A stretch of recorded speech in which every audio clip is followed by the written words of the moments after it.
As we continue to follow and report on the U.S. men's national team and watch the growth of U.S. soccer, we also like to give this platform to U.S. youth national team prospects or MLS prospects as a whole so you can get to know them. And today we have an exclusive interview with Colombian-American central midfielder that plays for the Houston Dynamo, Juan Castilla. Hi, if you're new here, I'm Filippo, and welcome to Tactical Manager TV, and welcome to another exclusive interview. And today we are going to interview Juan Castilla that plays for the Colombia U-20s. He's going to tell us his story. He's also eligible or will be eligible for the United States youth national team as well. He would have to file a one-time switch, but we'll talk about all of that in the interview. But before we start, smash the like button if you want to. I won't be requesting during the interview. With that said, let's play the intro and let's get it started.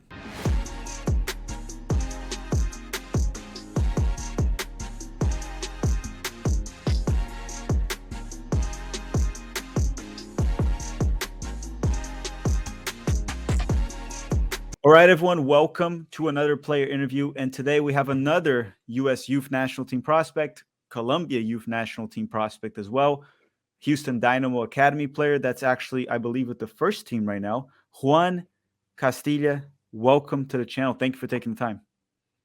Thank you for inviting me. Glad to be here.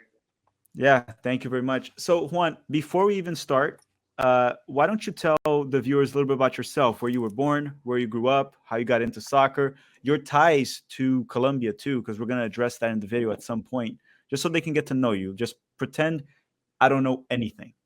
Yeah. So I was born in Cali, Colombia.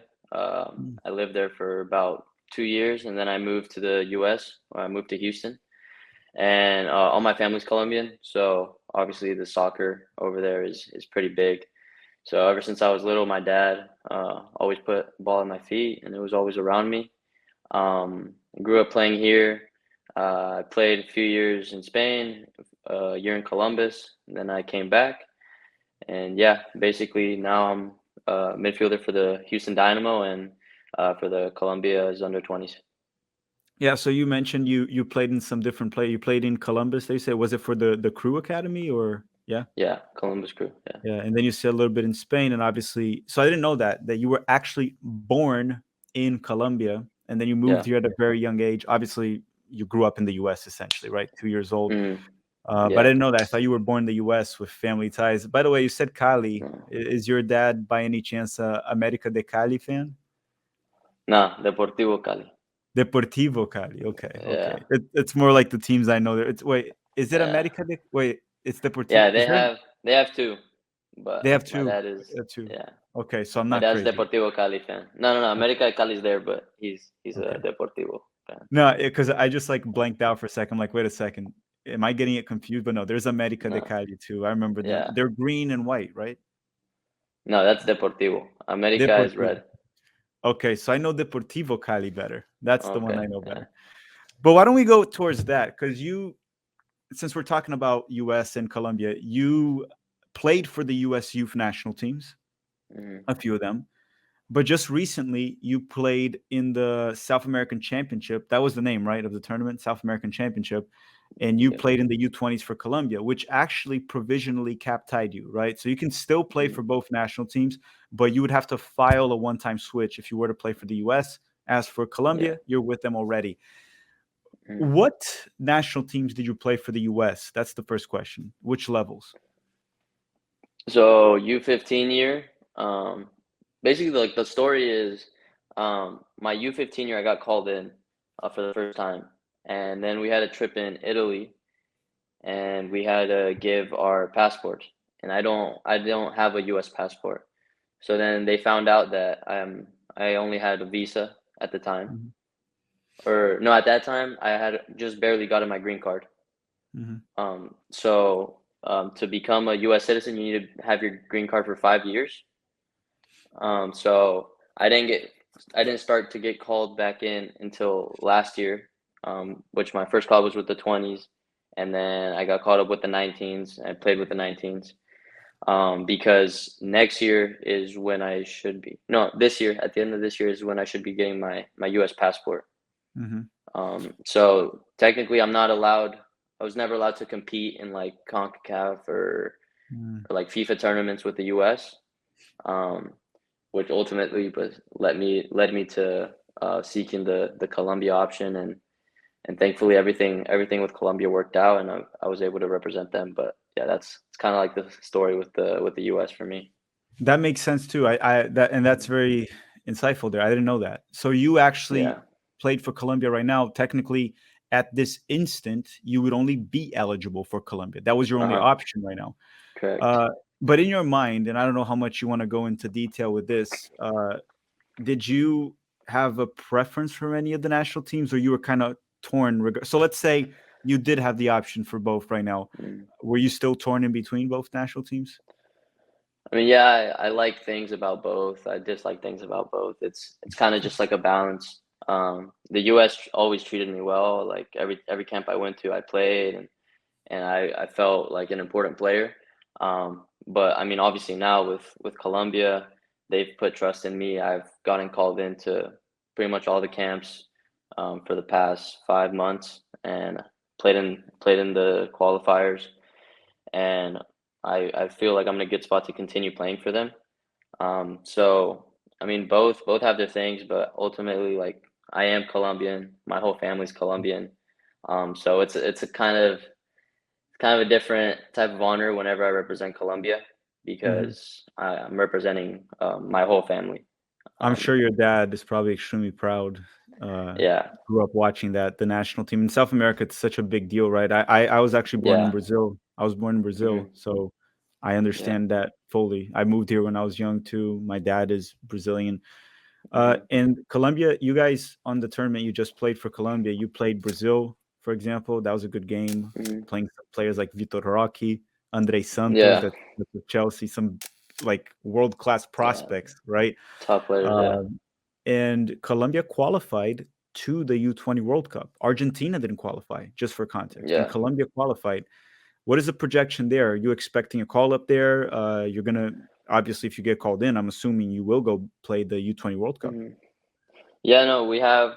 Well, it's coming up. It's in May, so there's going to be a few call-ups in between because we want to kind of maintain the group, and hopefully I'm in them. I know there's one like next week, so hopefully I'm in that. Um, and yeah, that's basically just to continue performing in the camps that we have, and the ultimate goal is making the World Cup roster and helping the team the best I can. But as you know, the South American qualifiers are tough. Like Mhm. it's very hard to make a World Cup to compete. There's really no easy game. Um, so it was a really good tournament for us, and I'm just really proud to be part of that the things we accomplished. Yeah, and then you have the U20 World Cup, and if you do go, you could end up playing the United States. That could happen. I Yeah, actually completely off topic for you. I interviewed a player named Fidel Barajas. He's a bit younger than you. Maybe you know him. yeah, Plays for I've Charleston heard of him. Battery. Yeah, and Mhm. he's between Mexico and the US, and he ended up going with Mexico to the CONCACAF U17 championship. And he had to play the United States. And for him, he said it Yeah, was a he didn't really say awkward, but he was like it was a bit weird or different, right? I'm it's assuming odd. for Yeah, you something like that would be a bit maybe weird or off. yeah, I don't know. Same way yeah. playing No, I mean, Colombia. I have a love for the U.S., and obviously the opportunities that the U.S. has given me and my family. Um, it means a lot to me. But whenever I represented the U.S., it was a special moment for me, and I was very proud. But as you know, like when I represented Colombia, everyone was watching, like my Your my family, uncles, my right? aunts, Yeah. all my family, and like they were actually fortunate enough to be at my games in Mhm. Colombia, and like that moment is something that only I can only have with Colombia. Um, Yeah, I so understand that. Like, I mean, regardless of the national team you play for, your family's going to be proud. It's a national team. It's yeah, not an, yeah.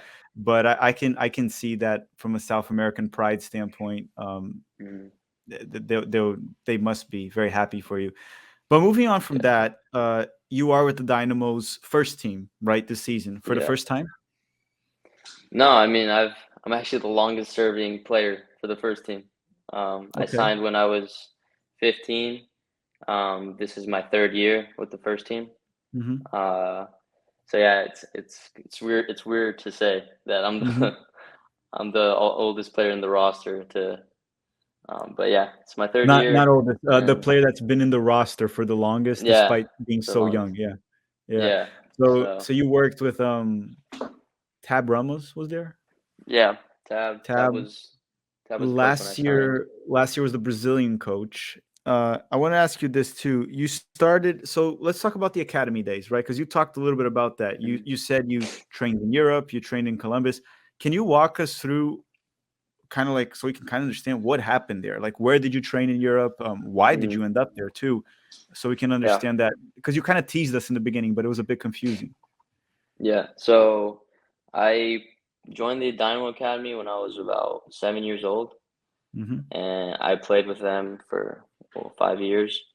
And when I was 12, um, my dad kind of wanted something different for me, wanted something more like a different experience, put me in a different environment.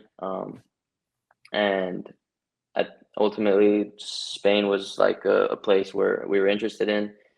We knew a coach from Villarreal, and he told us about a club called Alboraya, and it's in Valencia.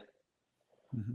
And basically, just saw it as an opportunity to go and really see a different culture of soccer and a different way of like doing things. And obviously, it's Europe; it's a different level. Hmm. So I ended up going there. I stayed in this program called TNGS, which basically just hosts players.